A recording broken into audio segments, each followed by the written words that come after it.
Hello everyone, we are live to the AnythingGOEs live stream from the Olympics, Milano. What a competition. We have so much to talk about. Waiting for people to join and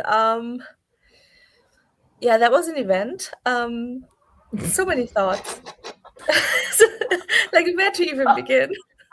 We're not laughing at the result, by the way. We're laughing at the chaos, like the sheer shock of what happened last night. Like, I don't think any of us know what to think or what to do, like based on that. Based on what happened. We have Katarina here also, who is new. Thank you so much for joining. And I will also join in a second. They're in a tram right now, and the tram is going very slowly.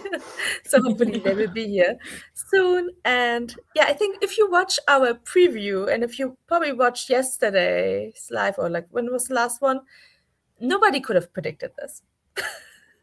Nobody. We might even call it a free skate. Yeah. Oh my God. Oh, sorry. Yeah, what I always find funny is that the 4-year fans who have no idea what to call anything. Like, you see things like, it's like what they did in the qualification. I'm like, that's the short program. It's not called the qualification. But also, I was there last night, and I want to say, let's start at the beginning for now. Because I was very impressed at the beginning. I was like, this is amazing. The vibes are great. I mean, the vibes were great for a very long time. And then we were all just in shock watching what happened. But like in the beginning, it's just me sat in the spoons on a Saturday trying to process it. I think this is us right now as well. I wish I had a drink. I bought a Coke just for this. Not sponsored. Hashtag. I was thinking about alcoholic, but I get it. I saw someone post yesterday, like, I wish you a very pleasant Valentine's Day and a very stiff drink. Yes. I'm so happy we have a break today because I couldn't have gone back to back on this. Need a whole day of processing of this. I'm so mad that there isn't a day between pairs and women, because I need a processing day after every event. Yeah, I mean, anything is possible now. Like, yeah, anything is possible. Okay. Please don't be anything is possible in the women's event. No.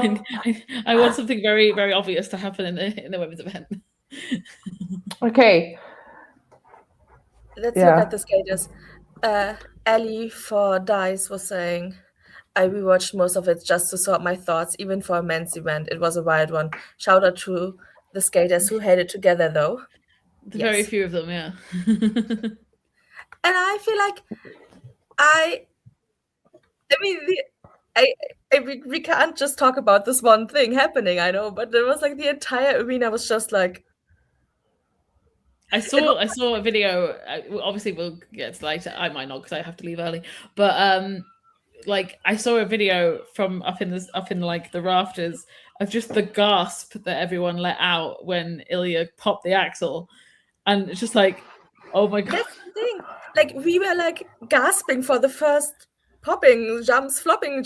We were like, oh. And then at one point we were just like, we couldn't even do that anymore because it's just turned into silence. Yeah.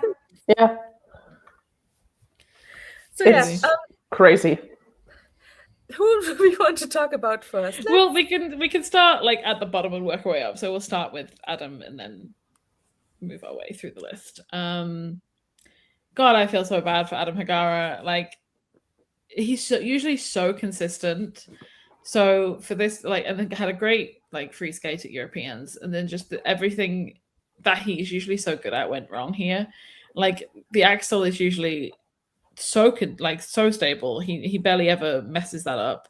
Sometimes the quad is a bit inconsistent, but then usually the rest of the program will be fine, and it just didn't happen.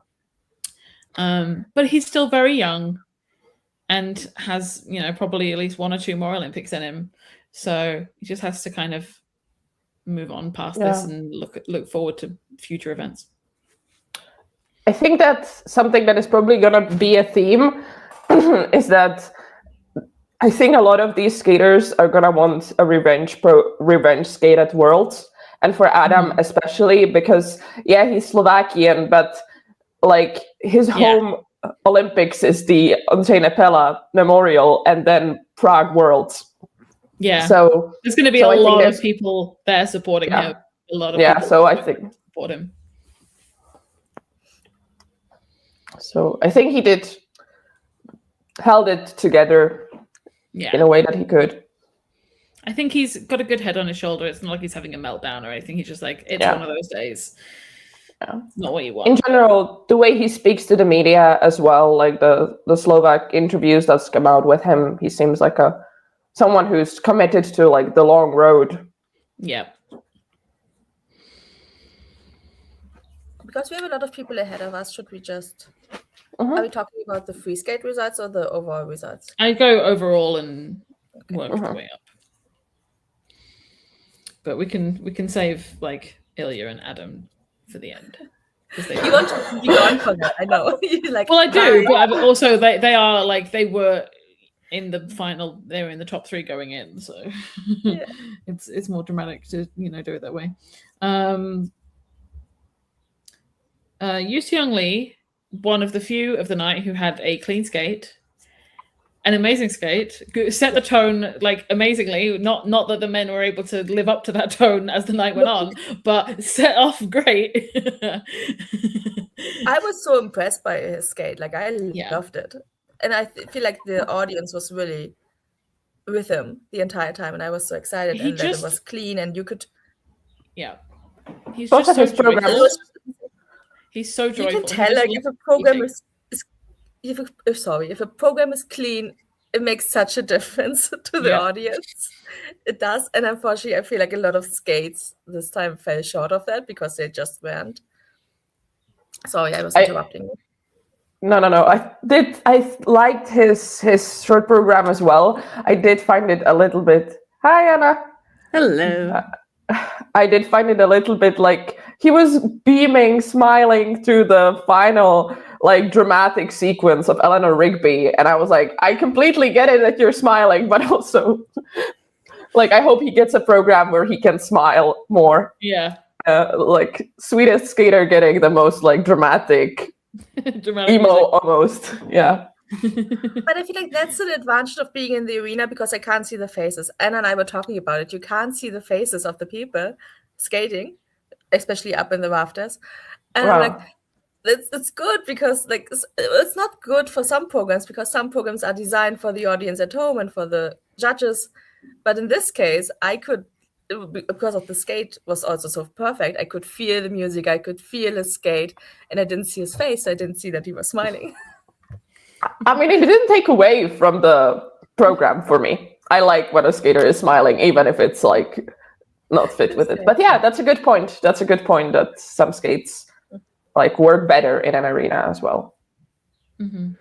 Yeah, and I feel like you can tell a lot about choreographers who, and this is something I would love to ask a judge about sometime. Like, do you think about when you make the components, when you make the composition score, whether the skater is performing in all 4 directions or just performing to you?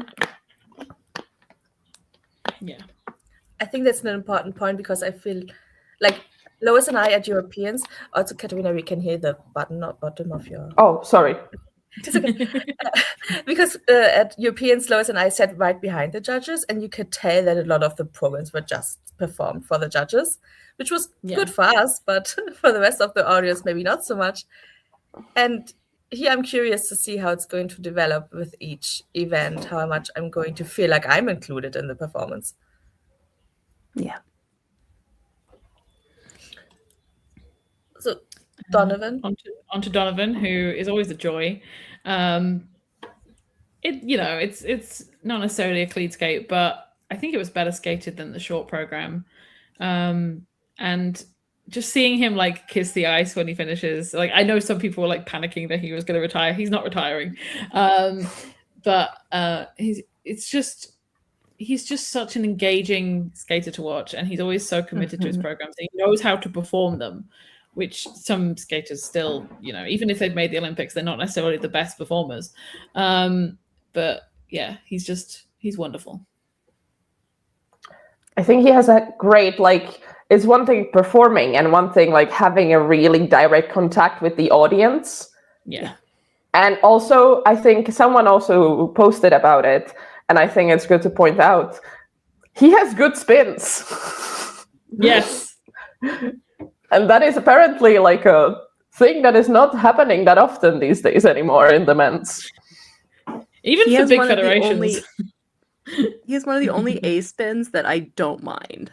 It actually works well for him. He's fast with it. Because it has also full extension on both legs. Mm-hmm. Yeah. Oh, now that you mentioned it, I think it's very awkward when spins slow down and the music is playing really fast and the spin is just getting slower and slower, and you just sit there and you think, the skater you are pushing everything too. You're pushing everything in yourself to make sure you get that number of rotations, but you're barely hanging on. I feel like that happened to Ilia as well. I don't know if he even completed all of his spins. I didn't. He got a V. He just looked like he gave up halfway along the spin and just Yeah. Okay. We're just going through the list now. That's what I figured. We're working our way up in increasing in drama. Okay. And then to Vladimir Samoilov of Poland. Again, this, not necessarily the competition he would have wanted. It wasn't a terrible skate. In terms of final final ordinals, I mean, he was 17th in the free and obviously 21st overall because he didn't have a good short program. But it's just if he's not on it, it's always a struggle. I love his quad saldo. Yeah, when he gets it, it's so huge. And I, having seen it live at Euros when he was third in the short program last season, that was crazy. That was when he gets his jumps, they're beautiful. That was the human. Yes. Yeah, I'm only human after all. Yes, don't put the blame on me. Unfortunate song choice, but the audience was in it. The audience loved it. I remember that. They really liked him. Yeah, I'm not a huge fan of that particular program for him, but I do enjoy him. When I was watching him in practice yesterday, I was noticing because a bunch of skaters were warming up triple loops right next to each other. I was noticing how his jumps covered 1.5 times the distance of any of the others. He really gets a lot of just air and flow in those jumps. Yeah. Film Geek is saying, Helen, I want his free to have as much personality as his short. I think the problem there is that he doesn't have the stamina to fill the whole free skate with that kind of performance that he has in the short. He's still engaged with the choice of music he's making. It's just he can't stay at that 100 for 4 minutes. Yeah, I've noticed that with a lot of skaters, unfortunately, that they really lose stamina towards the end, especially with the skate that's not perfect. You can tell that a couple of failed jumps, they really start to slow down. It probably also hurts. Those crashes, oh my god, the sounds they make whenever they hit the ice. Scary. It doesn't really translate that bad on TV, but in the arena, it's you can. That was really scary. The practice rink is a temporary rink, and when people land, when they land successfully, everything shakes slightly. You feel the impact of the landing. So then, thinking about that with some of those crashes, it's really. You just really are aware of how much force they're landing with. Should we go to Maxime? Yes. Not the best of free skates.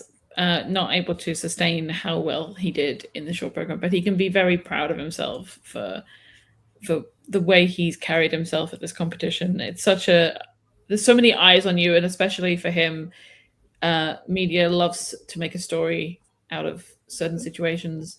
And I think he's handled the pressure very well.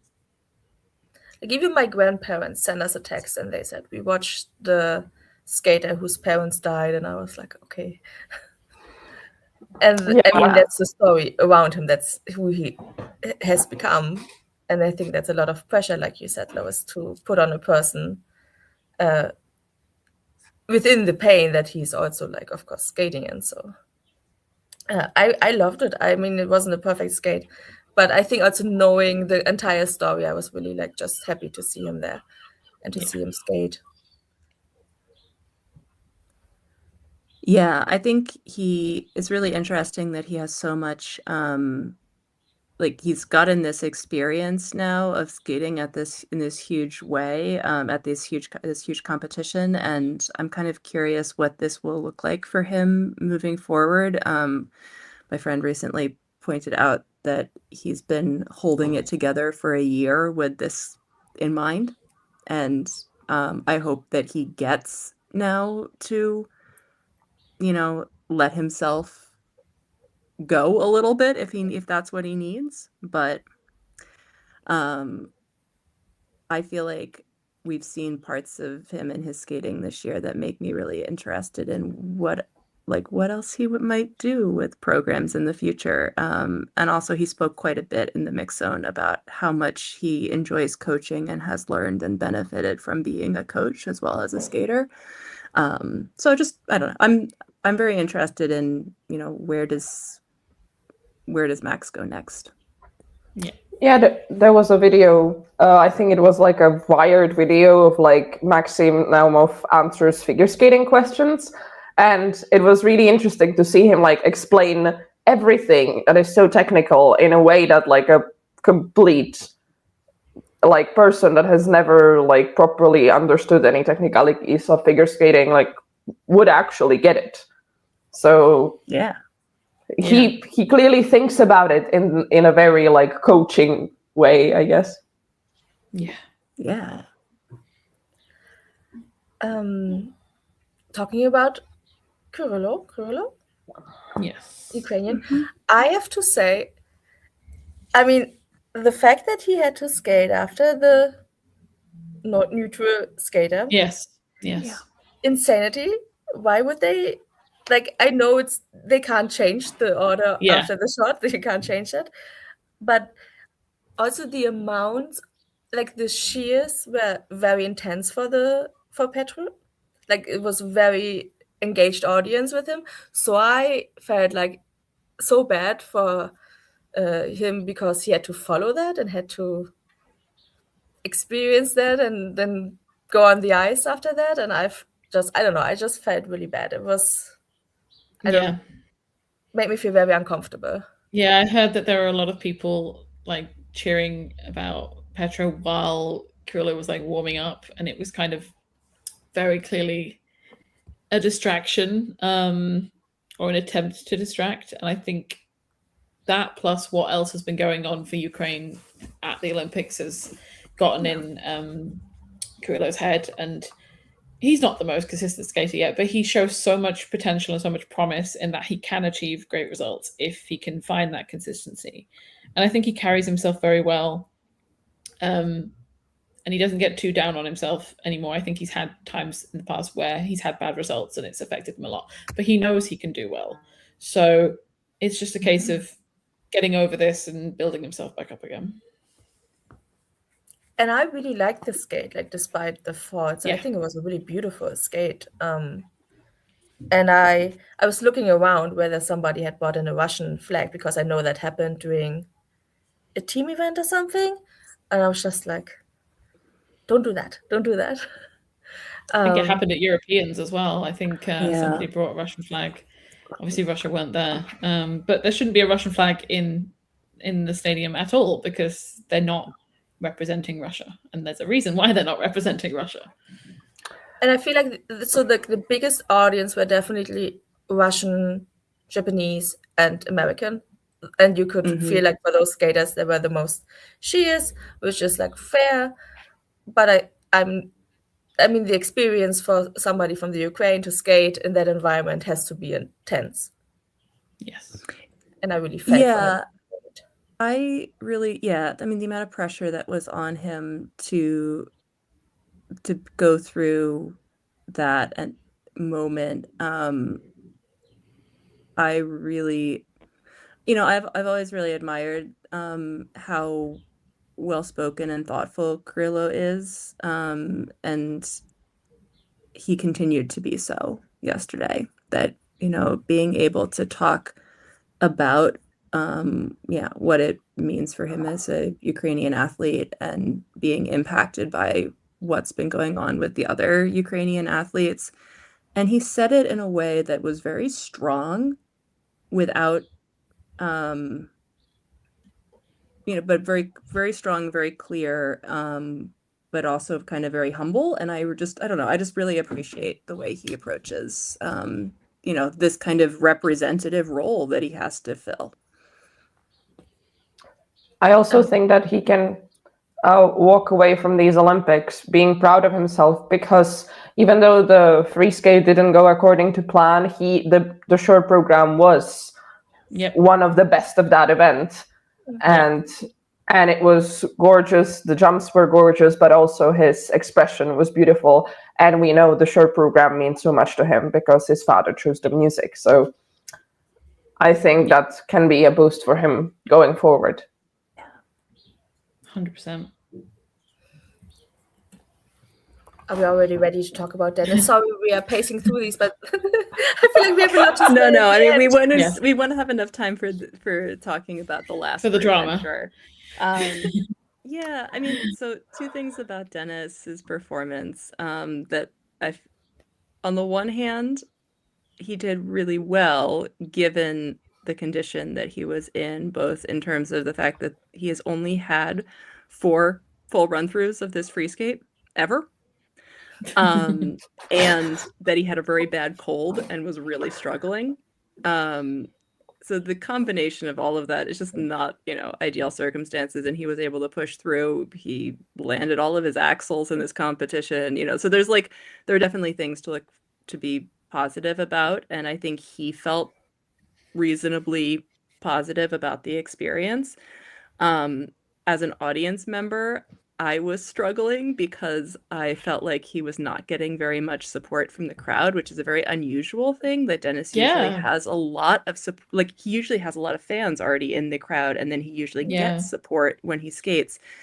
And this crowd was really not going with him. And I do think that this free skate is a little challenging because it builds and builds, but it gets to a point where no one can quite figure out how to clap along to saber dance, and so that the moment that is trying to build to being this final moment is a little bit, I can feel that the audience is kind of going, wait, it's like frenetic. It's like they're trying to figure out the beat and they just can't.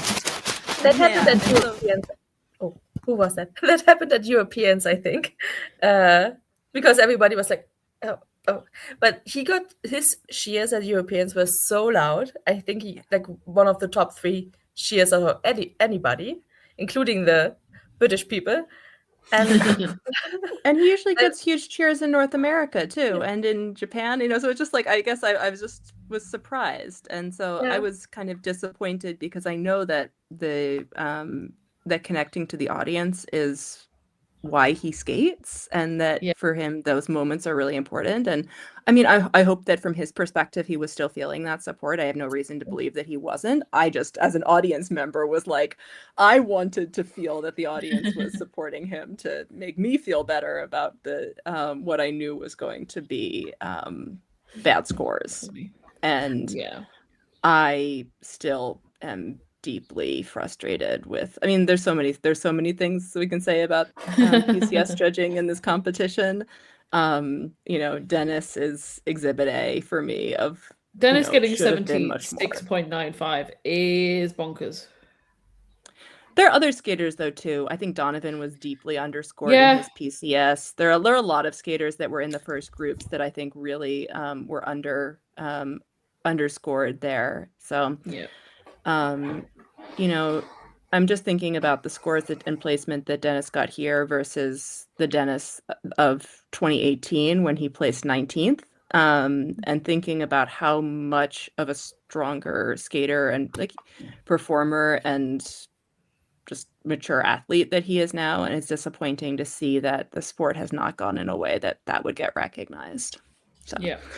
but he said that he was motivated by this. I mean, he was very clearly processing while talking, so we'll see how this, how he feels about this next. But he's motivated by the fact that there's like more to be done with this program. He's motivated by the fact that this wasn't, the best that he could skate, and he wants to do more. So, hopefully, at least for Worlds, that will be a good, an opportunity to try to have a bit of a redemption skate in some ways. Not that this was that bad, but that he and we know that it could be better.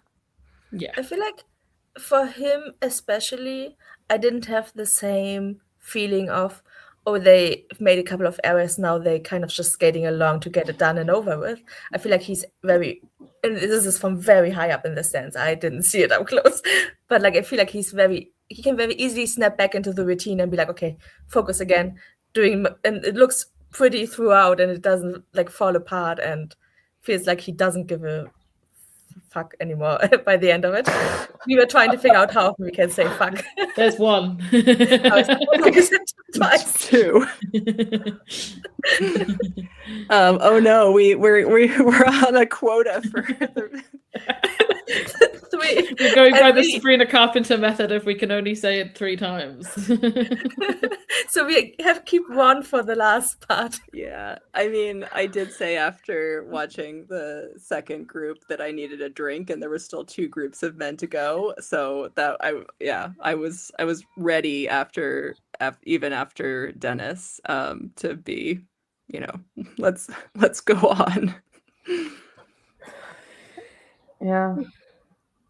I think that he was also like, I don't know, like someone is saying in the comments that his score reflected the day, and there is of course debate about that. But I also think that there is something to the point that a lot of people pointed out that he was quite tired by the end of the program. And I think the only thing that you can say in response to that is that it's the 4th run through, and if he gives it the time, then it's going to be better. And I, for one, am the kind of person who sees the NIST program and not go well, and my response is just you wait. So I believe that he can do it better, and I'm very excited for Prague, another revenge skate. Well, not a revenge, but progress. Yeah, I think that he thrives on challenge. He said that many times, and so skating a program that would have been this is why he keeps going for the quads, even when people are like, but why? And he wanted a new program rather than buy a dare, because it would make him feel like, that's motivational. And so he likes to always be chasing some challenge. And you would think that dealing with all of the things that were put on him would be enough challenges, but he likes to choose his challenges too. So that's something I've learned, that sometimes I'm like, why can't you take the easy road? And I've come to recognize that like that doesn't necessarily help him. Yeah. Mm-hmm. Okay. But On to Boyang. Yeah. Okay. On to Boyang. It's a shame that this is his free skate, because like he seems very invested in the short program, and he skates it very well. And then this comes on, and the crowd kind of went, "Ooh, Ed Sheeran," when that started, but it felt like he had no connection to it whatsoever throughout the program. It felt like anything could have been playing in the background. And it was very funny for like us to be in the chat like watching that, because it was just like, surprise, Botticelli. It's like, what are you doing here, Botticelli? I feel like everybody knew Botticelli appears. Everybody knew it was like catering to the Italian audience and it's like it completely fell flat in the arena. I feel like people were like, I don't know. There were a lot of Italian fans, but they were in the biggest crowd, so it's like. Yeah. And none of the Italians were like, oh, Ed Sheeran in Italian. Yay! So I don't know. It just didn't quite translate very well. Yeah, I do want to just say though that I have so much respect for Boyang and the consistency and the comebacks he's had in his career, and to be here and to be skating as well as he does, I think is really incredible, and just I appreciate just him as a character in the sport and as somebody that we get to still watch and kind of have seen go through all of these different phases of his skating career. Like a couple of years ago, I would not have thought he would have been skating like a short program as well as he did here, or even just like being here. Because when Dwight earned the quota like last year, I just thought it's probably going to be Dwight going to the Olympics, but then Dwight got injured and had a really bad start to the season, and Boyang had a really good start to the season. Dwight, a skater that I love. His skating skills are so beautiful to watch. I really hope that he can have a comeback because I would love to see him in more international competitions also in the future. Sure. But then I was like, okay, well then we're gonna see Boyang do this. I'm not mad to see him back on the Olympic stage either. Yeah, I think Boyang's like short program also works much better for him, but and also so many of the men delivered in the short program so well that I feel like I just want to talk about the short program where they did so well and the free skate. No. I can't believe. I kept filming them, and then they would like not land the jump, and I would be like taking my phone away. Sorry, I filmed that. Like let's just erase the tape. It didn't exist. It's Friday the 13th. Who thought about putting a men's free skate competition at the Olympics on Friday the 13th? It's so funny because we've been saying that for probably over a year at this point, going, who designed this schedule? Yeah, and people also like everyone was making jokes about who was gonna win, like as in like everyone's gonna die and someone surprising is who's gonna win. And I feel like if Mikhail Selevko had been here with his Beetlejuice program, he might have just somehow magically won with the or like this like maybe the real problem is that the Friday the 13th supercharged all of the various Etsy witches that were trying to Didn't somebody say that Jason in 2022 would have won silver or something? Yeah. Yeah, he was like 291 or something. And I was looking at Dennis's personal best. It's like 272, and the bronze medal was 274. Oh my god. So funny. Like, it's not funny for them, but it's not funny. It's not funny. As absurdity of the sport, it's funny. I didn't have a Wi-Fi connection, so it was very laggy, and like my entire Discord, I just saw like 100 messages pop up that were like, "What the fuck? What?" There's a third. Sorry. Messed that up. We're done. Quota's gone. What the hell? What is happening? And I just got glimpses of the freak out on the internet when I was in the arena. Like, what's happening? Selevko. Ironically, one of the most consistent ordinals because he was 18th in the short, 16th in the free, and 16th overall. So good for you, Selevko, to not have wildly ridiculous ordinals. Obviously, he would have liked to have been a lot higher.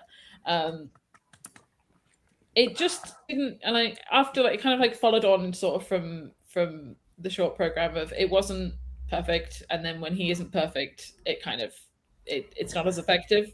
I was very happy that because obviously I was watching at home, some of you were there, that the camera work was spot on for his board moment, because we like, for those who haven't seen, earlier this season there was a very awkward competition where the camera was just side and they just with the board slamming on them, and it looks like somebody having a tantrum.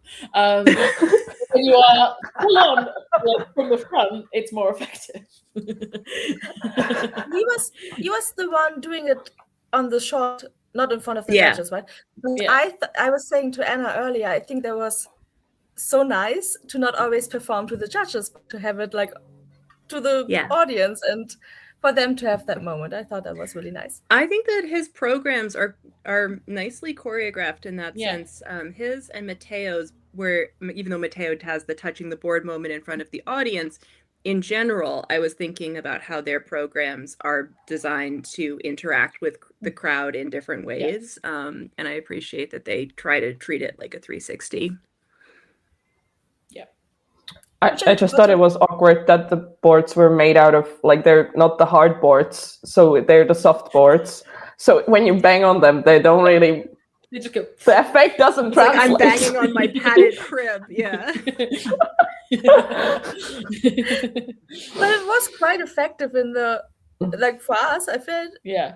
Okay, that's great. That's good to hear. Good. It It's worked good that it was well. effective. There was I remember, and it also really set the tone because it was such an interesting move. So everybody was, oh, what's happening here? What's Oh. going on? I think he's going to come away with this with good memories compared to obviously like 4 years ago because he dislocated his shoulder in practice 4 years ago and had a terrible short program and it couldn't really have gone worse. So even though it's obviously not as high as he would have liked, I think it's better for him than it was. And now he gets to kind of relax and support his girlfriend at the pets event. So Matteo? It was very cute, the picture of them all at the Duomo together. Oh, did they take pictures? Cute. Their families met for the first time because they'd met each other's families, but like everybody was together for the first time. So it was like they That's had a very cute picture of everyone. At the Olympics, that's a very high pressure situation for everyone to meet. The reporter asked him if it was stressful. He was like, no. It would have been a bit more awkward if his brother had qualified instead of him. So then their families would have been meeting with. I mean, he would have been there because I think his brother was there. Isn't the viral video.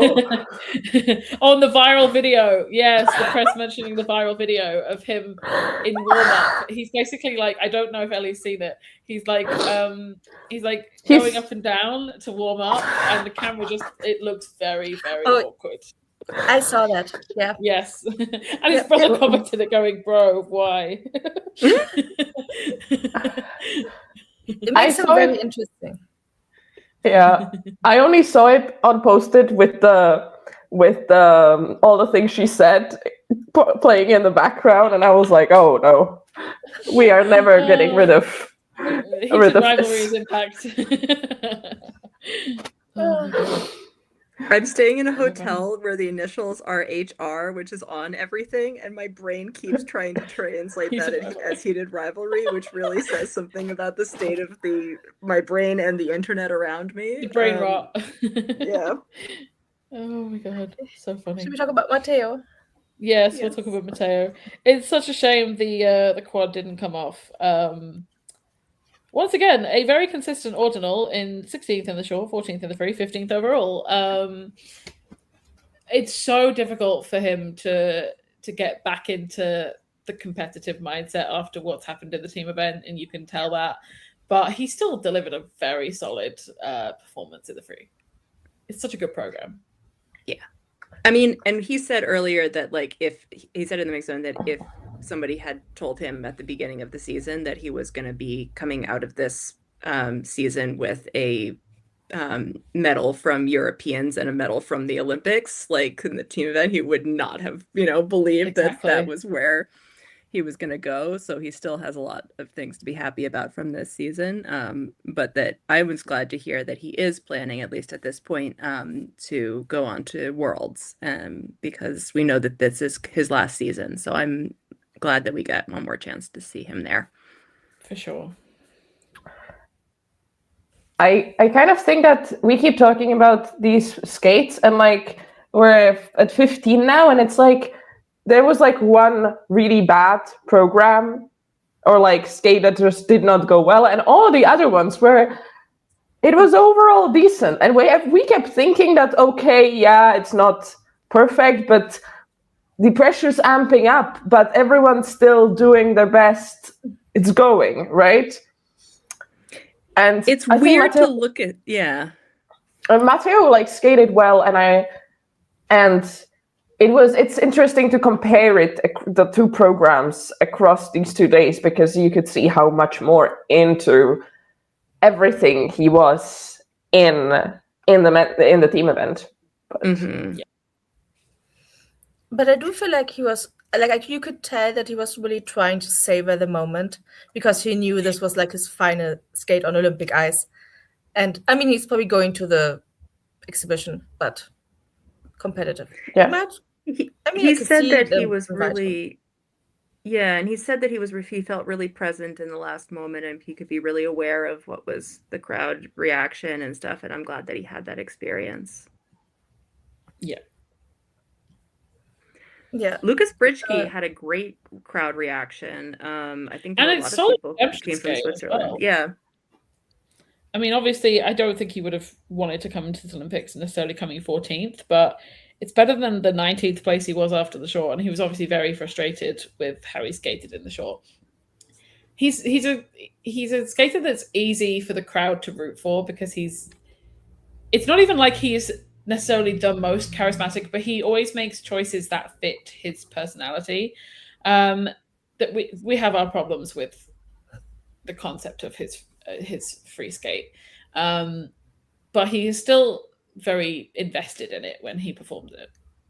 I was gonna say, like, he seemed to perform it incredibly well. I just didn't feel comfortable with the music. Yeah, but like exactly. He really was able to. There were also some movements, and there was like, I don't know if that's an appropriate movement to do. I don't know which song track it was on, but yeah, there was some. I don't know. I think in the year 2026 we should not be skating to songs like that, music like that. But you could tell that he's an incredible performer. Yeah. And I mean, and Lucas is just one of the nicest human beings in the sport, and so it also just he makes it incredibly easy to root for him because of that part as well, like I feel. And then that's when I get extra frustrated that like I couldn't wholeheartedly enjoy his skating this year with this program, because I thought his free skate last year, the Iron Sky, was so good. I would have loved to have seen. Wait, was that his free or was that his short? I think that was the short. That was the short. Right. That was the short. But right, and then he had the African. Right, I remember. I liked his programs last year better, but that's but all the same, I'm glad that he had a better skate here and was able to do a good quad, which he has a very nice technique when he gets it. So. Yeah. I also thought that it was really sweet, and he was saying that he wants to get a picture with Yuma. Like that was adorable. Like that's so sweet. As one of the stronger competitors yesterday, he had one of the strongest skates, I would say. Yeah. Oh yeah. Which good for him. It's always nice when people get to experience the Olympic moment on their terms and like enjoy it and have a good moment, good outcome. Yeah. Okay, on to Cal, who I think while this was a traumatic competition for him, I think he can be very, very proud of how the free skate's gone and how much he was able to recover from the short program. I mean, we'll get into it later, but he beat Ilia in the free, like with a broken boot. Like half a boot and a dream. Exactly. I don't know. Like, why do skaters that I like keep having boot problems?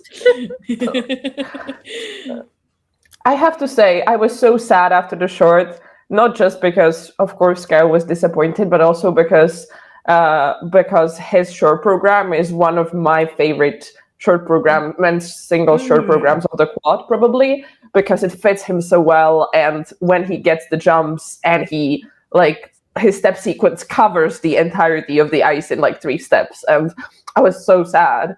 And so I'm really glad that he got, like, a good redemption skate in the free. Though I have to say, I wasn't really feeling it. But that was maybe just me. Like, I think that the music, that he's done it better before, but yeah, I think it's just a constant, like, because you're constantly worried about how he's going to land every jump, and is he going to step out, is he going to fall, and it's just like that takes over being invested in the program because you're so worried about what's about to happen. Yeah, especially this time. He can perform better than he did there. I do think, I was looking again at his PCS, which can be all over the place depending on the competition. And in general, I think he is often underscored because I think he has a really great presentation style that's his own, even though but it can come across as sloppy. Depending on the program, and it was a little on the sloppy side, even though there's still so much heart in his performances that I, forgive some of that. Yeah. I forgot that his boot was broken, and I obviously couldn't see it from then I remembered like 2 minutes into the post, like, oh my god, and everything changed for me, and every jump and everything was like, ooh, I kept worrying about his skate. It's like you had like a "That's So Raven" moment, like the camera just zooms into you, like, oh my god, I'm locked in. Yes. But I really liked it, but I also like really get with the music. I don't know, it's just like such a pretty piece of music. It's also very generic. A lot of people have used it, but yeah. I think that it was actually, I'm not exactly sure how it was with the boot. I think he wasn't skating on the broken boot. He was skating on the backup skate. Yeah. Like for both of the programs, he used the backup skate, and which means that those skates are the ones that are already broken in and are not necessarily the, best quality either, but are maybe still better than being fully broken. Yeah. So he didn't skate on the broken boot. Good, because I couldn't see that.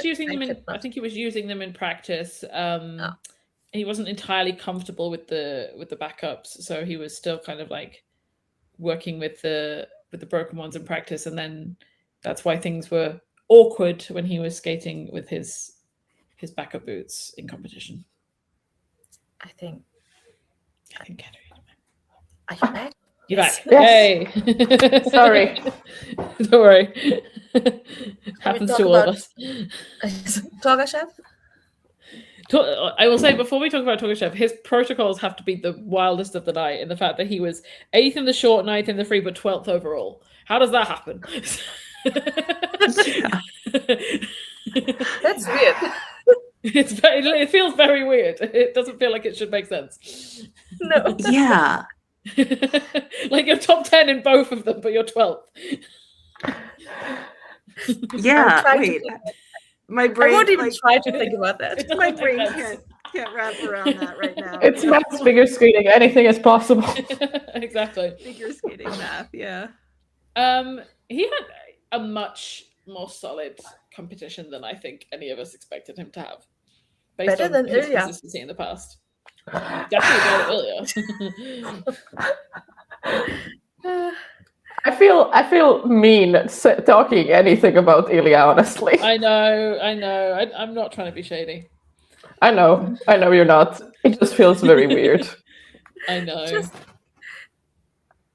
We all went into this thinking we knew the podium, kind of. We thought we knew who'd won. Like after the short program, we thought it was a foregone conclusion, and it wasn't. And so we were all just kind of shell shocked. Like Mikhail. Yeah, Mikhail looked like he was not on this planet. Like throughout half of that medal ceremony, he's like, "What? Am I going to wake up soon?" Okay, yeah. Low Loves Live said Talk had a solid showing here. I hope we can keep this consistency. I mean, he'll need to, in terms of like worlds and stuff. He needs to find it, because what happened last year at Worlds can't really happen again. Remind me who's on the Worlds team. Is it the same as the Olympic I've actually team? forgotten. No, Jason was definitely named to the Worlds team. Whether he is going or not, I don't know. I would assume it was Torgashev and not Nomov, based on the results. Yeah, so, it's Torgashev, Jason, and Ilia. Yeah, currently. We've had our chats in the Patreon today. If you would like to join our Patreon, some of us think Ilia should skip out on Worlds and take time for himself. Outside of skating. Yes. Like, do a sabbatical. Do nothing for a year. Yeah, Find do some ice shows, but travel around and learn how to be yourself outside of being the top athlete in the world. Yeah. So do we have anything to say about Torgashev? I can't remember the skate, to be honest. At one point they are blurred together. I like his lines. Yes, his step sequences are incredible as well. Like I've said this for many, many years, that he has some of the best footwork in step sequences. And this program matches his skating style a lot better than the short program does. I think it's a bit slow in the first half. I think it really comes alive at the end, but it's not the most memorable program for him. And I think we move on to Kevin. Oh, Kevin. I think Kevin was very happy with how this went. I was thinking about... It could have been so much worse. I saw him at Europeans, first time seeing him live. And I was happy with him not fall. Like, he did fall, and he also didn't land all of his jumps, but he made it. He survived. Yeah. I think the whole time he didn't crash out halfway through and just give up, which he has done in the past when things haven't gone right. He seemed to be in a good place, and I think he's gonna say. You could feel that he kept the energy up, and that he really even towards the end he was getting new energy. He was committed. Yeah. And I really love that. I think has a different mentality. Even at Europeans, we noticed he didn't make the free, but he didn't seem like he was going to crash out and cry the entire weekend. He was like, yeah, this happened. And then now we move on. And second in PCS, I saw him celebrating that on his Instagram. He was very happy that he was second in PCS for the whole event. I mean, and his performances, it's an interesting thing where I almost think if Kevin was, flipped around in the short program standings, that if he had been in, third place where Adam was and skated like this, he very easily, could have been scored higher in this program as well. There's a real, I think, and he's one of the skaters that I genuinely think deserve the high PCS when he gets them, when even in a performance like this that's messy, because he's fully committed to it. There are performances that are messy that he checks out of, and then I think that he shouldn't be getting those. He gets overscored when he does that. It's kind of crazy. Usually that's domestically, but that's where reputation scoring gets annoying. And there have been times where I've started to feel like Kevin's choreography started to feel repetitive, that it was yes, he's doing very nice things, but they start to feel similar, that that I'm not seeing, differences program to program. And part of the reason I actually really like the Bolero, even though I was very skeptical of it, is that I feel like he was inspired watching a dance performance and tried to bring some of that vibe into this. It feels like there's a consistent vision of what it is. And so I really appreciate that. I feel like the costume, the choreography, music, it all really gives me a strong impression. Yeah, it's thoughtful and intentional. Whereas some men just put on a costume and you're like, what relevance does that have? And it felt really powerful, and he what he's known for is to be so artistic, and so when he's on, and I feel like that translated very well. It was we felt that the power and the artistry behind it. I really like that. Yeah. Should we talk about Nika then? Yeah, it feels like I think there are so many skates. I think he will be, and not necessarily happy, because obviously he's European champion and he would have wanted to be higher than 10th. But being 15th after the short, 7th in the free, coming 10th overall, it's a solid comeback and result, especially for him. It's just he's not the kind of skater at this point in his career that can challenge the people above him. He just does not have the artistic impression So even when it's a good technical day, it's just some of the movements some half of that program he just doesn't look connected to it. Some movements are awkward, they don't fit his style. There's more work to be done. I think there's progress happening, but especially with the free, it doesn't land very well. I also like his short better. Yes. And also, yeah. But I think when the jumps do work, I think the jumps are actually quite nice, but the rest of it can fall apart, especially if he's not having a good time. Yeah. I didn't like it at Europeans. I didn't like it this time. I don't know. It just didn't really. It's not your style of skating. No. No. The judges that were giving him 8.5s in composition and That's skating crazy. skills. I'm sorry, no. That's crazy. Getting over an 8 in that program for composition is crazy. I don't care if it's Benoit. If it is Benoit, I know Benoit worked with him. It doesn't make any sense. No.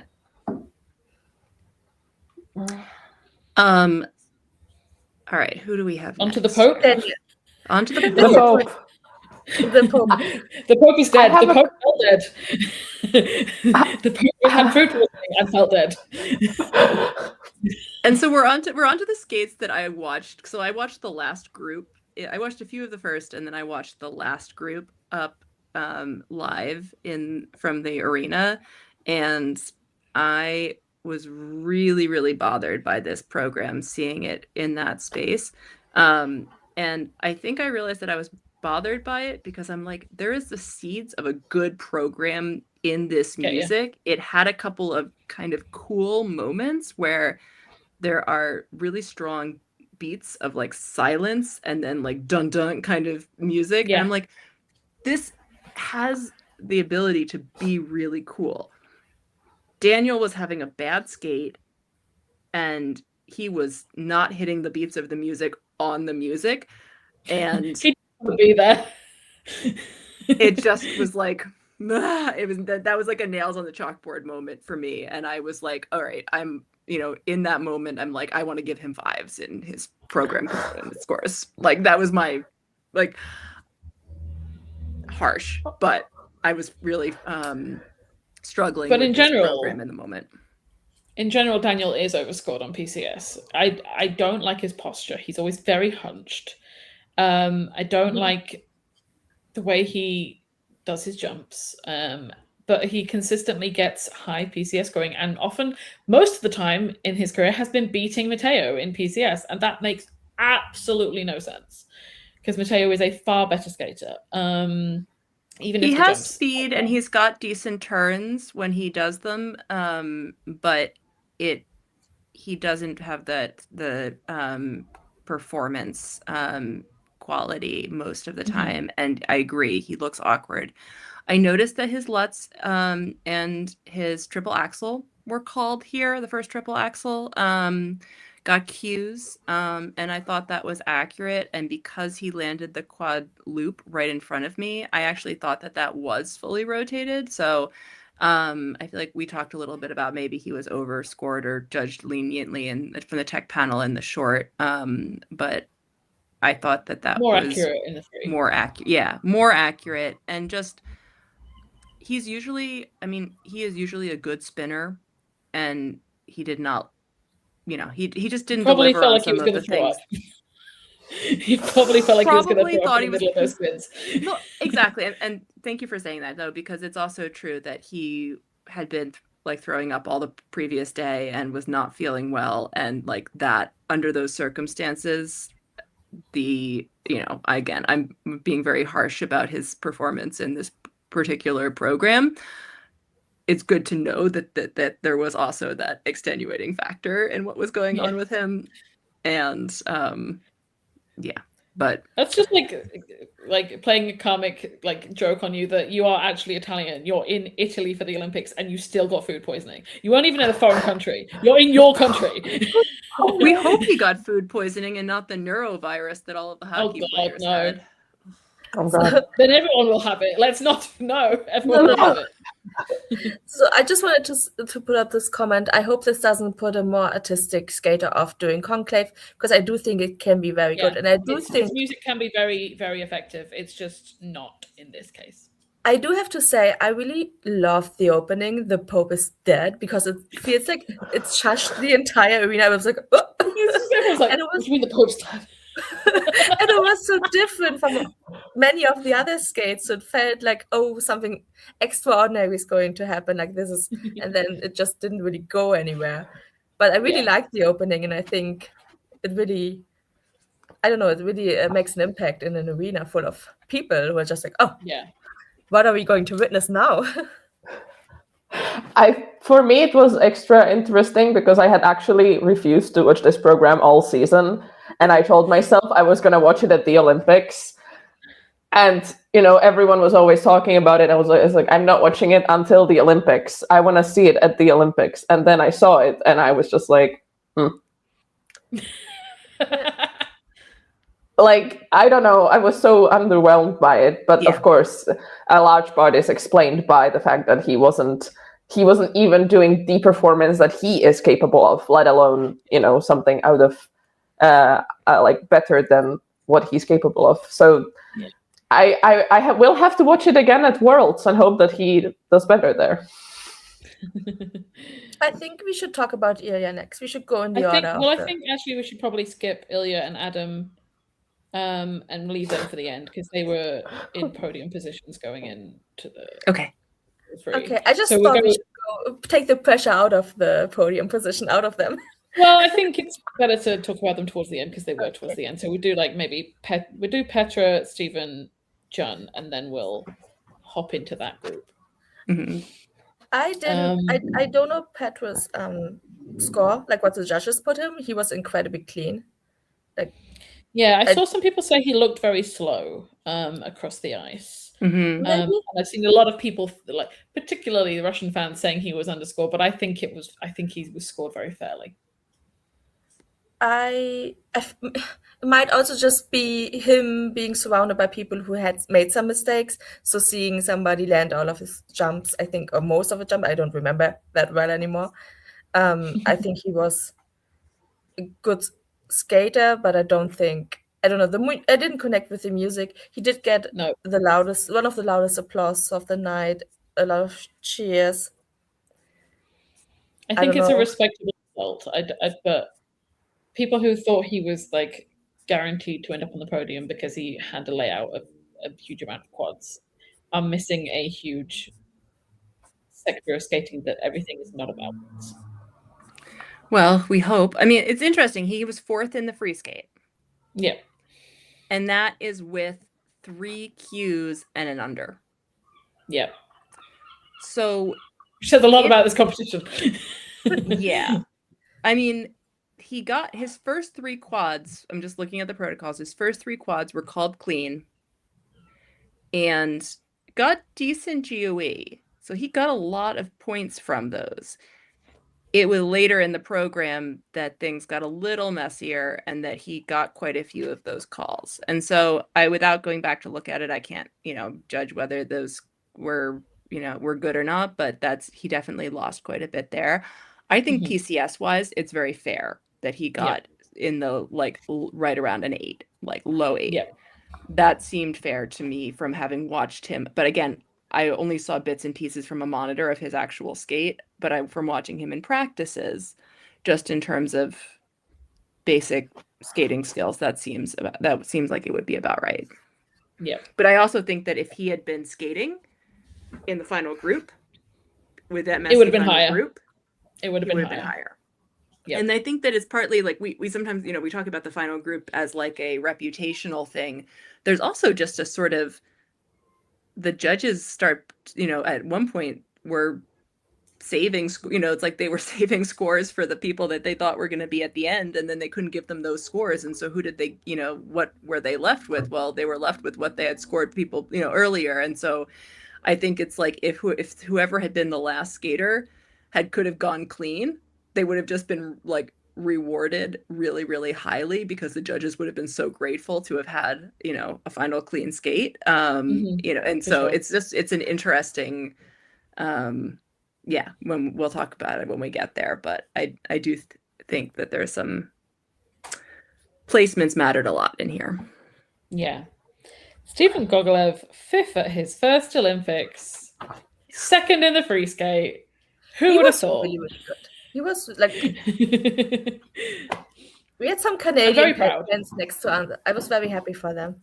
I'm very They proud picked of him. a good skate to attend. Yeah. He thought- was it. Go ahead. I liked her free skate here better than the one in the team event. Yeah. I think he was even more connected. Like he was connected to the music actually, and everything. And the jumps were very good. Like also covers Very a lot good. of ice and stuff. Yes. I thought he was really solid and absolutely, deserved to be getting the high placement and a high score here. It was interesting again to see where like the judges weren't quite sure what to do with him, and he got, I'm looking at one judge gave him a 9 in performance and one gave him a 7.5, and like, we don't normally see gaps that are as big as that. I wouldn't give him a 9. I wouldn't give him a 9. I don't know, maybe Judge 5's the Canadian judge. I didn't look, but it was an interesting, interesting to see that. But, again, like, I think he's improved. I still think that he is a skater that I don't get a lot from beyond the jumps. But from a sports perspective, like, and the ability to actually go out and put down good programs 4 times in a row, it's really impressive. Especially knowing his history and how little consistency, little competitions he's had in the last few years due to injuries and growth spurts. And the fact that he's got here is incredible. And he was very clearly the right choice to send to the Olympics. He can be very proud of himself. Yeah, absolutely. I'm interested in where he goes from here. Yeah. I think Benoit is very good for him. I think it helps him. It gives him more purpose in his programs, but he's also kind of, even though Benoit looks serious, I think he's able to lighten up Gogolev a little bit because Gogolev is very serious. Or at least that's how he comes across to us. I'm sure he's not as serious in his personal life. So, June, do you want to say something more about? Do you want to say the thing that I'm going to get annoyed about? I've said this in the chat. If June was scored fairly in the short program, he would have been bronze. And that really annoys me. That is not to take anything away from Shun. I love Shun. I'm a big champion of Shun, but if things had been scored fairly, June would have been on the podium. Yeah. I do have to say, he had the most insane jumps. I won't shut up about this because he jumps up, then he does and then he just, it's like other skaters do it like this, and he's just like, whoop, he's standing in the air. I don't know how he does it. I was just like one of those toys. I had them when I was a little kid, like little fairy toys where you like release them and they fly in the air and come back down again. Just standing in the air. I think especially the Sal in the free skate, on the stream we got such an angle that I was like, oh my god, that was a delayed quadruple Sal cow. How? Yeah. And How do you also he's like super tall, so it's just like when the jumps hit, they hit. And even the triple axel, like, yes, he stalks the entry, but it's big. But the jump itself was very solid. The first one, the second one he got a Q, but the first one was really impressive. And just the fact that he had that tough fall and that disruption from the quad toe, and then was able to get up, immediately land the triple Lutz triple loop, have Incredible. Such a strong rest of the program. I feel like when I think about this competition and who best combined the like art and sport aspects of it, like for me, I want to give, if I could just pluck people out of the lineup and give them a medal, like June should be getting a medal in my mind, because he's such a strong all-around skater. And I really feel like he was able to deliver that here. And same, like I think he should have been scored higher in the short. I think he could have been scored even a little higher in the free. But but I understand where he was held back. The fall sucked because he literally almost got wedged in the boards. He was like, I can't get up. I gotta get up. Yeah, it looked like his blade got stuck. It was a disruption to the program, and therefore, like, you know, in terms of the components not being able to go higher, totally reasonable. I think he did a great job of recovering from it. But also, I'm really glad I stayed through to the end of the Korean media talking to him in order to talk to him a little bit. And I'm glad that I did, because he really had a lot to say about how pleased he was to be getting this fourth, and to be, you know, he's had such a tough couple of seasons and injuries and boot problems, and, you know, just being in pain every time he was skating and trying to figure out if he could keep going. So for him to be where he is now, he was really happy with it. And that was just, yeah. So like, again, I'm happy to see a skater who was taking like really good things from his Olympic experience. And it was funny because he was like, well, fifth last time, fourth now. And someone was like, well, Maybe next time. And he kind of laughed a little bit, like, yeah. But you know. Mm-hmm. I know he's like laughing it off and joking, but if you would like to stay around for another 4 years, June, we would not be opposed. Yeah. Every single video I took of him, he looked so beautiful and ethereal. It was just like, Ellie's a fan now. Ellie's a fan of June now. Like even his clothes were like, I don't know, the shimmer of his outfit. It was like, how does he do that? So thank God he went back to Loco, because like that was an Olympic program, and what he was like, he was doing Moulin Rouge before. That was not an Olympic program. Loco is an Olympic program. I'm so glad he went back to it. Yeah, I also thought that it was interesting. If you remember June from 2022, where he also had really good programs at the Olympics, and you can see that since then, yes, he had those like all those issues with the boots and with the injuries, but you can see how much he's grown in his expression. Yes. And also it was so cool to see him let go, because when he was younger, so much of the time I remember watching him and being like, Jun, I have never seen you have an expression on your face. Yeah, he just was blank. He was so focused, which is of course understandable, but now you could see him. He was living through it. He was laughing, kind of doing a little come hither to the judges, to the audience in the middle of as the singer is like laughing maniacally. He had everyone in the palm of his hand in both the short and the free step sequences. And I think that's something that he should be really proud of, because he did not have that 4 years ago, that kind of freedom and expression.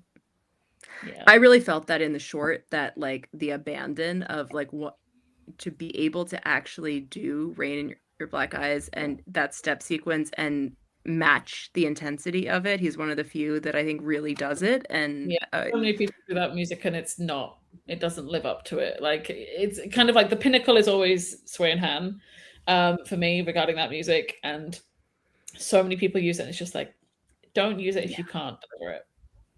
And I, you know, have not loved the Loco program because it felt to me like this is Shoma to me, and it's like I need it to have that like element of, but I needed it to have the element of like a little bit of chaos that Shoma, you know, would bring, to be a little wild, to be a little over rotated, to be a little like, wait, this might be, you know, going a bit too far. And June seemed too restrained for it. And so last night was one of the times where I thought, again, like I did feel like he was starting to match that intensity as well. And he said that the singer and the voice and everything was like bringing that out of him, and he was enjoying it. So yeah. Do we talk about the top 5 now? Yes. Should we go to Adam first? I mean, not top 5. Adam first.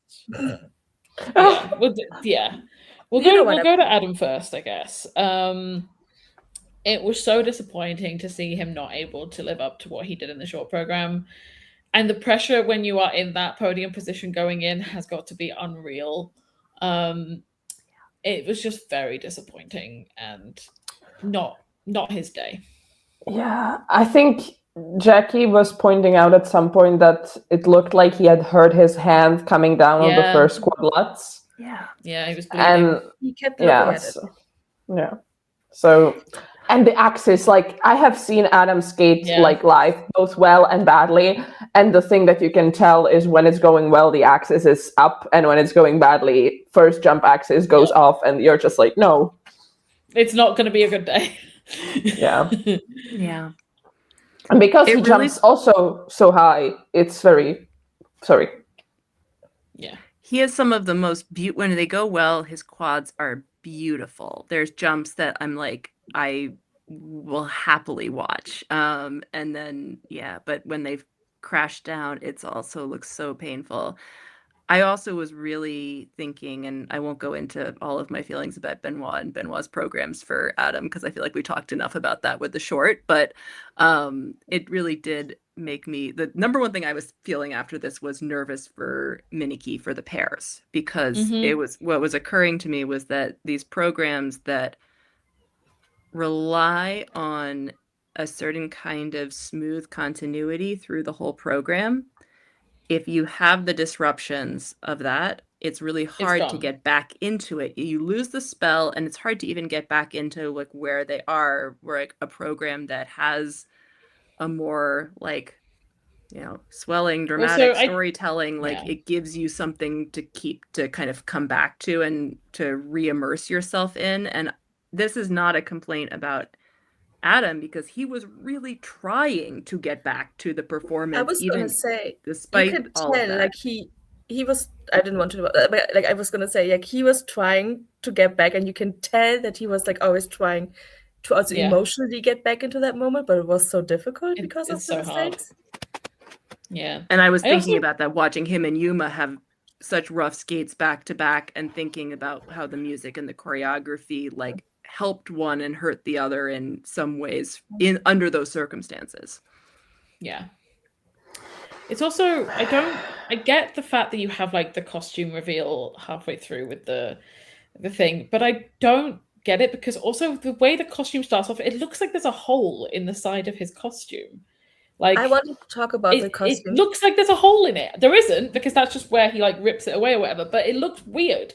Like my mom was like, is it meant to look like that? I was like, yeah, there's going to be a thing that happens later, but like it's also not really effective when it reveals either. So it doesn't work at all. Why? It's just why can't he just start with it the way it is? Like, what is the point? Like, what is the narrative purpose of the reveal? It doesn't make any sense. Yeah.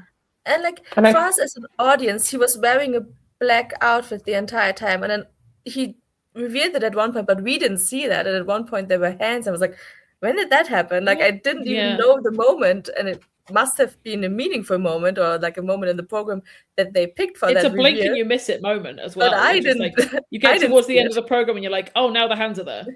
Yeah, he was. I think that should be a rule of a costume change. If you're gonna do a costume change, I need it to be full drama or full camp. Like and it needs to be very obvious, and it needs to be a very obvious storytelling moment, because otherwise, like, because I've seen a lot of people say they missed Daniel's costume change all season as well, where he becomes the Pope. Like they're almost too subtle at this point. Like none of you are doing like the Anna Shevakova spin around, change the color of your dress kind of thing.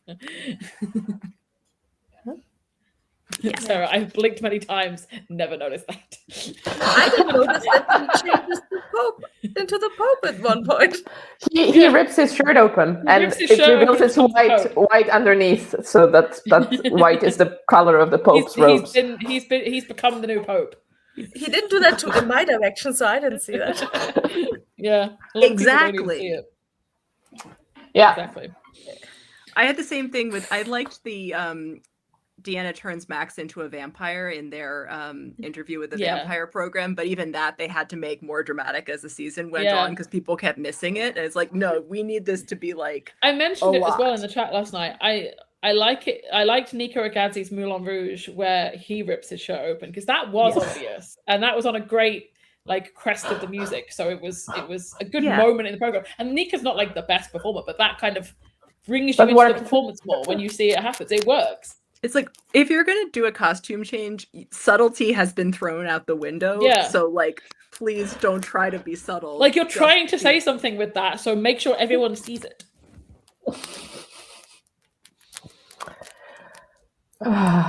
Next one? We'll leave Ilia for the end. We'll go to Shun. Yeah. I'm so proud of him. I have really become enthralled with his carriage of his hands specifically.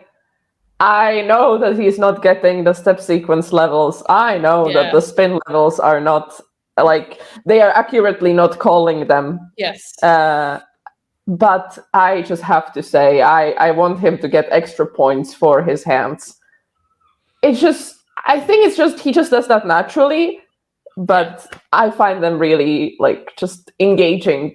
And I never thought that something like, you know, a hand gesture could carry such big music like Firebird, but it does. Yeah. He must, like, I feel so, I'm so happy for him to get the medal, but I feel so bad for him that he's been on such an emotional journey in these Olympics, from the complete devastation in the team event of feeling like he'd lost them that gold medal, and then to getting the bronze, when he was obviously sat there thinking, well, the best I'm going to get is fourth, like, Ilia's going to win, that's how it is. And he's just, like, sobbing that he's got the bronze, and Yuma's like, look! It's just so funny. Yeah. It was so sweet to see him happy, like, getting the medals and everything. I think it was really good for Yuma.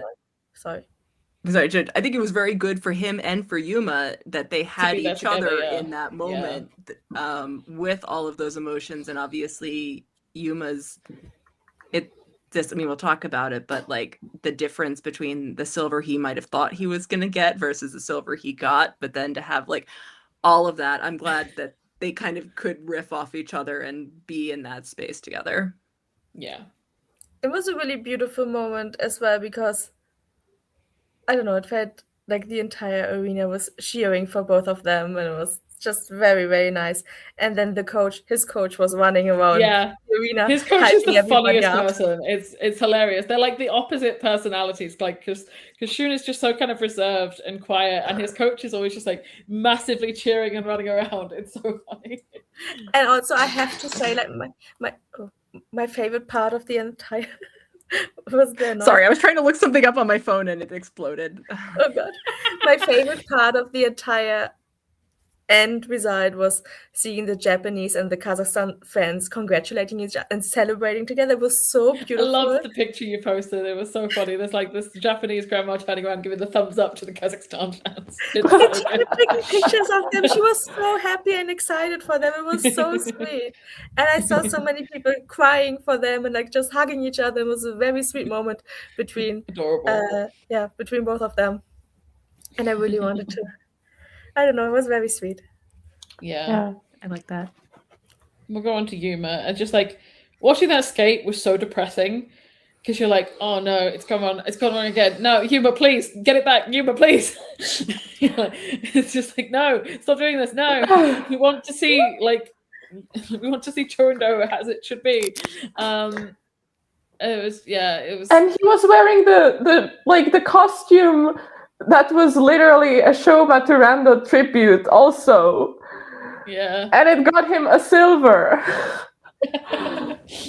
Oh my god. Anyway, I saw something that I thought was really good encapsulation, like a riff of what you said on about like it being good for Yuma that Shun was there, that Yuma's reaction was like a sobering realization of like that this is like what this silver means, of that how much worse it could have ended up, basically. Yeah.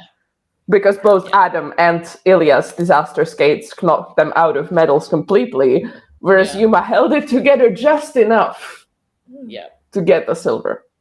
Yeah. And he kept fighting and he kept trying to perform through the entire program, which is what was part of what was so heartbreaking about it, was that we kept seeing these glimpses of what the program and the moment were supposed to be.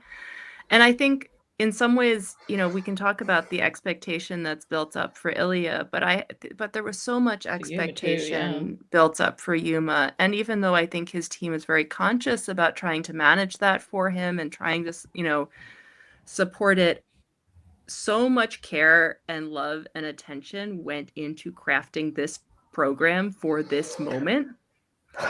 Which is its own kind of pressure. Like I feel like he had the competitive but also the artistic pressure, and almost the way of saying, like, Yuma, it's your job to show like what the like artistic excellence, what the quality looks like, what the, like, you know, putting in this kind of work can produce in skating. And like, I don't know, and maybe some of that's in my head, you know, and probably it was like I was building it up to being something, but I do think that there was that pressure on him as well. And you know, that's beyond just the competitive pressure of him wanting to win or Japan wanting to get medals. Like, it feels like he's representing a kind of person in this and a kind of skating. And so then to see that crumbling in the moment of the competition, I mean, that could happen. It's like, I feel so challenged about talking about this in some ways, because these, you know, a tough performance, people crumbling in the moment, that could happen to anyone. Yeah. It could happen at any competition. It doesn't, you know, say something, you know, I don't think it says something inherent, you know, about the problems with the sport that people had a bad event.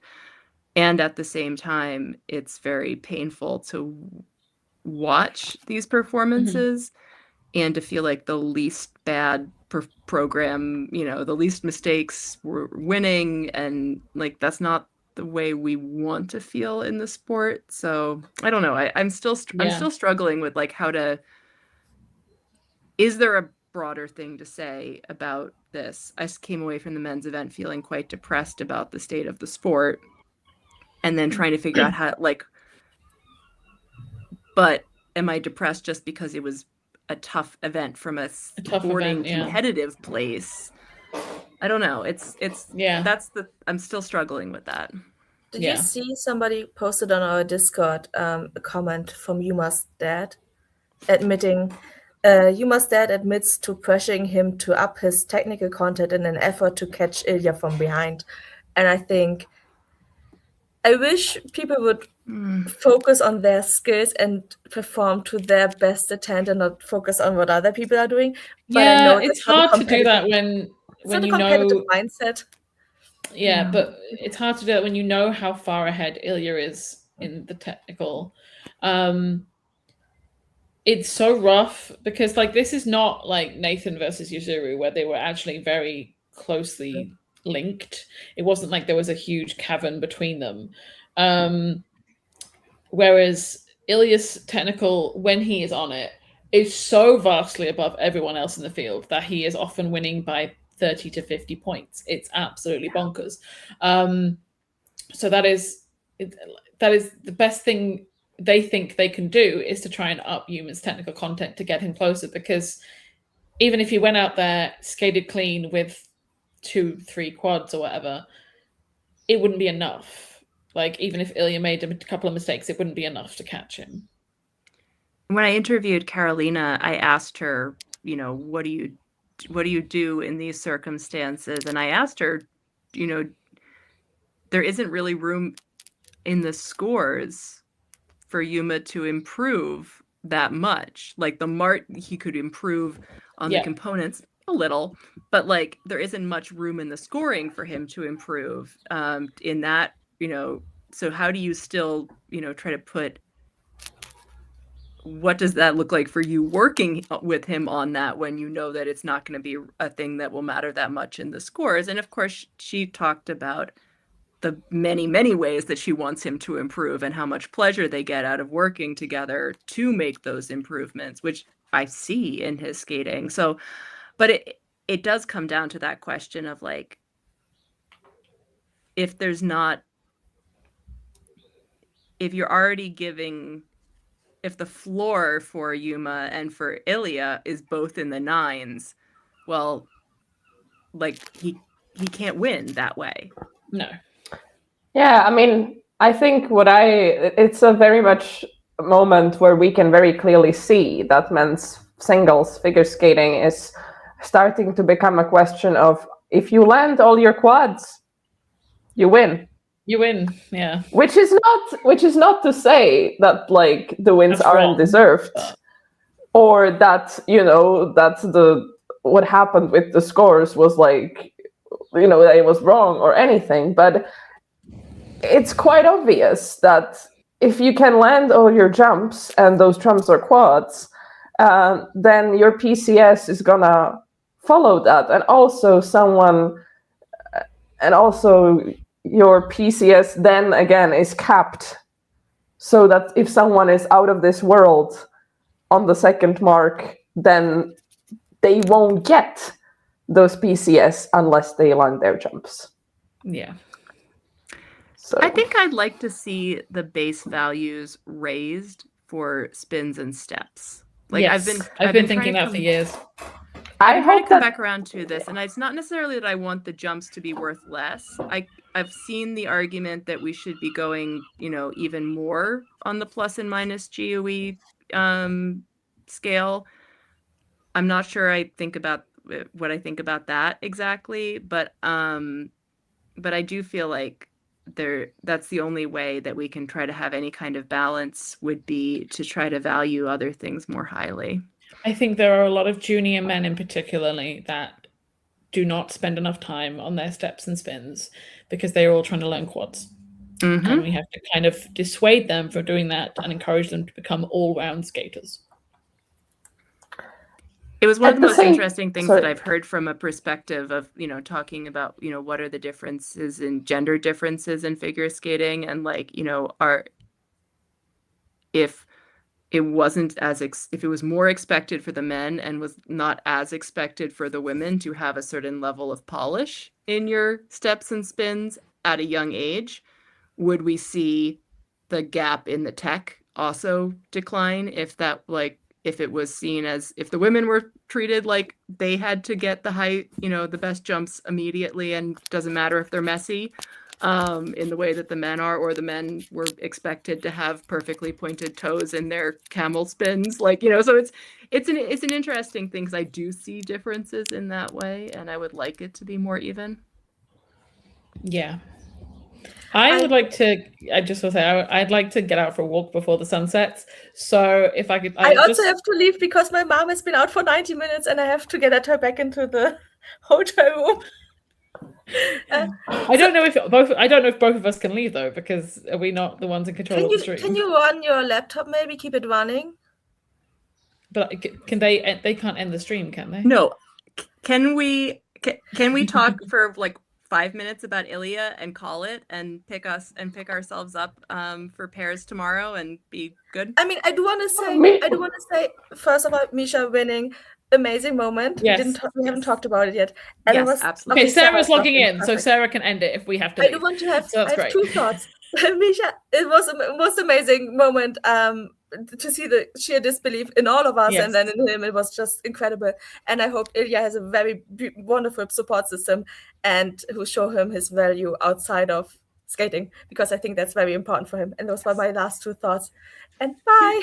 And then Rose can give her final thoughts. I will quickly give my final thoughts, because otherwise people will... If I leave in the middle of the Ilia discussion, people are going to think I literally hate him, because I criticize him a lot. It was very sad what happened in that skate. I do think ultimately it hopefully will be good for him in the long run, because I think he needed not necessarily to be humbled, but I think he needs to learn some humility. I think there are people around him who are hyping him up too much, and he's kind of buying into that hype, and it's maybe inflating his ego a bit. I think he's a great sportsman when it comes to supporting everyone else. And that is a great asset to have.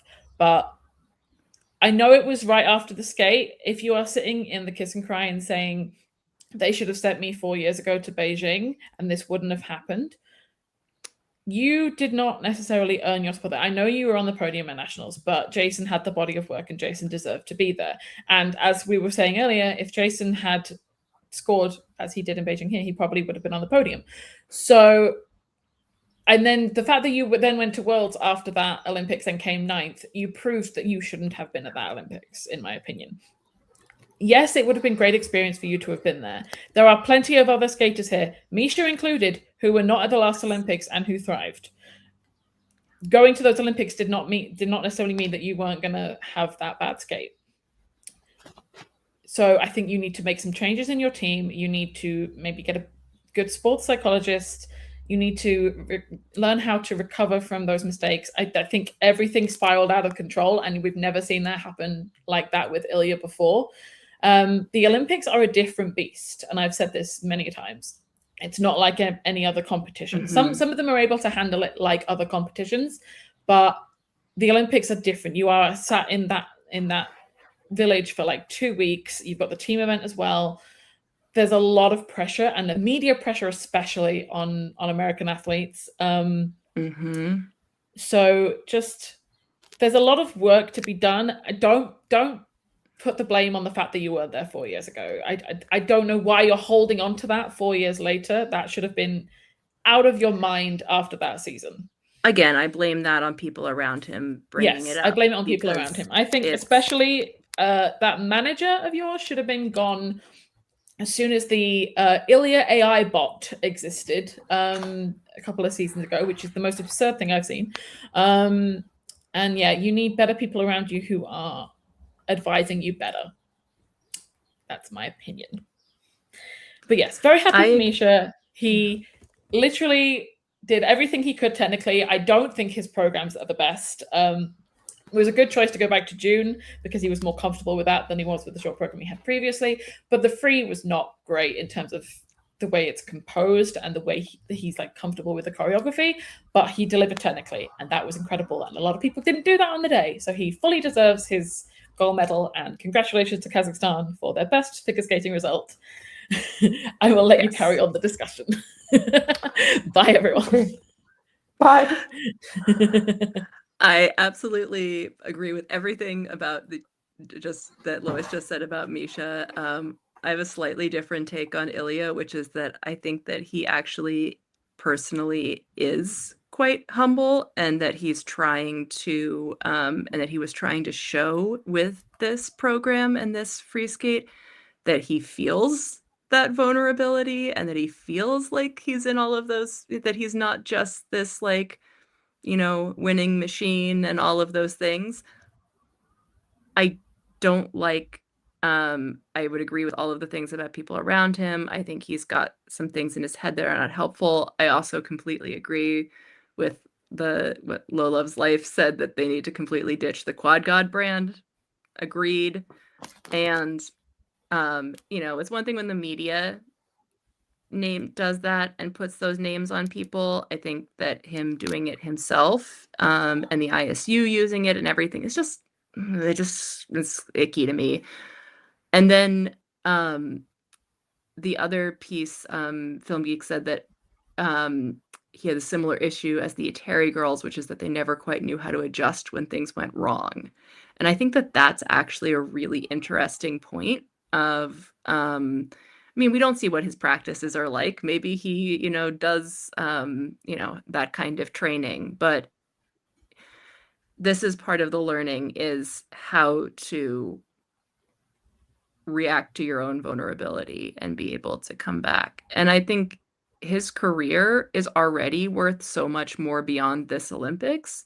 His skating is worth so much more than this performance, and it will be worth so much more.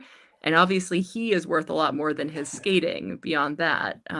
So I do really hope that he gets some good support around him, can take some time. I don't know whether it's a good idea for him to go to Worlds or not. I could go back and forth on that. I think being able to reflect over the next few weeks and see how he feels. But yeah, it was very painful to watch. Those final 3 in a row were some of the most brutal, like, skating experience, and the shock and dismay of the audience there was that's going to be a memorable competition, and for some of the wrong reasons. Yeah, I agree with what you said about Ilia, and I don't think I have really anything to add beyond the fact that, like, I think I was also thinking about Nathan in 2018, and I was thinking about not just the people around him, his immediate team, but also the wider media pressure. And just basically, if people weren't even saying that this gold was Ilia's to lose or this gold was Ilia's to win, people were straight up saying Ilia is winning. Yeah. Not even the favorite for the medal. Everybody was convinced. I mean, and I was quite convinced that's what's going to happen as well. And I honestly thought thinking about anything else would mean wishing Ilia does badly. And I consider that quite, like, I don't want to. So, yeah. And I think that watching that must have been, like, watching the final three must have been quite heartbreaking. But at the same time, I think that how do you say this? Like, we have an Olympic champion who skated a clean program with some really impressive jumps, and I think that triple axel Euler quad sal with such, like, grace and, like, say what you want. We can say what we want about Misha's like components, but those jumps were good. They were beautiful, and that program won, rightfully so. And I think Misha should be incredibly proud of himself, Kazakhstan, and of Kazakhstan, and of the legacy of Dennis 10. And I think that even through the heartbreak of that final group, the podium ends up on, like, a decent note, even as we have to cope with the heartbreak that these skaters experienced. Yeah. I completely agree with that. And I was thinking, when I watched Misha, I thought, wow, that was an Olympic performance. Like, as he was finishing it and, crashing to the ground, I was like, wow, he really put out everything. And while I don't think it's a very well composed program in the sense of it feels really long in the second half when he's done with his jumps, and it's not my favorite taste of music. I love that it's a Kazakh singer, but, like, not loving that part of the performance, but he was fully committed to it. And so I watched it and I was like, wow, okay, I'm glad we're finally seeing someone who's, like, really nailed it and gotten his best performance out at the Olympics. And so having thought that, and thinking, great, he'll end up 4th or 5th. Like, that was where my head was at that point. I can't be too mad, and I'm not mad at him being, the winner based on that, even though, like, it's not the way I would have wanted the competition to have been gone for the rest of the skaters. Yeah. I also think that Shun was also, like, 2 out of the 3 on the podium showed 2 good programs, and Yuma had a very good short program and a free skate that he fought through and did not give up on. Yeah. I thought it was very funny seeing the you pointed out to me earlier today, Katerina, Shoma Uno posting, like, I also had a messy performance at my second Olympics, but just act like it was the best ever and people will start to think so too. And that just made me laugh. I was like, okay, give that advice. Yeah, I think Shoma could advise a lot of these youngsters. Maybe they need some Shoma wisdom. Maybe he's just gonna tell them to do ice dance with whatever beautiful lady they can find, or beautiful young man they can find. Honestly, open gender. But no, I mean, honestly, this has been the first. Like, I've been following figure skating since 2019, and 2022. The Olympics, especially the men's, was not unexpected. The result. So following men's figure skating for this entire quad, you know, from Shoma's win, then Ilia's like domination, and Misha kind of rising up through the ranks. It was a crazy competition wise, but like if you take the whole story, it's quite interesting as well. And I think Prague Worlds is going to be quite interesting, and next season, because we're going to have some retirements. We're going to have some Rio Nakatas and Minkyu Seos coming up from juniors. Yeah. It's going to be interesting for sure. Yeah. I would like to say that as we're closing this out, I think everybody knows, but we will say again, please do like this video and subscribe. That genuinely helps us be able to keep doing this. We have a Paris preview with Sandra Bezic that is out now. So definitely encourage you to watch that. Paris short program starts tomorrow. Geez, okay, we're back at it. I'm really excited for Paris, and we will keep doing these streams through the Olympics, and probably they won't go as long as this one, but we had a lot to say. Yeah. And I feel like we're not done talking about this. I know I, for one, still feel like I'm processing. Like, yeah, I feel like we need to talk about this a bit, about everything. But let's just hope. We've had 2 disciplines where the results were somehow unexpected or straight up cursed. Let's hope that the second 2 disciplines help us uncurse this Olympic ice. And it's beautiful. And everybody does their best. And we are crying happy tears. Not shocked, but happy tears. And everyone satisfies with our programs. All right. I like that. Let's end with...